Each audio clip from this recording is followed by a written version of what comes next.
বন্ধুরা, তোমরা এখানে দুটি বাচ্চাকে দেখতে পাচ্ছ এবং বাচ্চা দুটির মাকে দেখতে পাচ্ছ। আর আজকের প্রশ্নটি হলো তোমাদের কাছে, এখানের মধ্যে কোন বাচ্চাটির মা বেশি রাগী?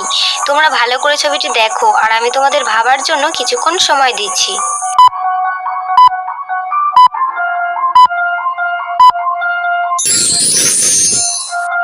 তো বন্ধুরা, তোমরা কি বুঝতে পারলে এখানে কোন বাচ্চাটির মা বেশি রাগী? যদি বুঝে থাকো তাহলে ঝটপট কমেন্টে জানিয়ে ফেলো। আর যারা এখনো বুঝতে পারোনি তাদেরকে আমি উত্তরটা ভিডিওর শেষে বলে দিচ্ছি। কিন্তু তার আগে আমার এই ভিডিওটা যদি তোমাদের ভালো লেগে থাকে তাহলে প্লিজ ভিডিওটাতে একটা লাইক দিয়ে চ্যানেলটা এক্ষুনি সাবস্ক্রাইব করে নাও আর এরকম ধরনের মজার মজার ভিডিও পেতে। তো বন্ধুরা, এখানে সঠিক উত্তরটি হলো বি নাম্বার বাচ্চাটির মা বেশি রাগী। কারণ তোমরা একটু ভালোভাবে খেয়াল করো, এ নাম্বার বাচ্চাটির মা তার বাচ্চার সাথে খেলা করছে আর বি নাম্বার বাচ্চাটির মা খুব রেগে আছে। সেই বাচ্চাটি হাসছে কিন্তু তার মা তার সত্ত্বেও রেগে রয়েছে এবং রেগে গিয়ে তার চোখগুলি লাল লাল হয়ে গেছে।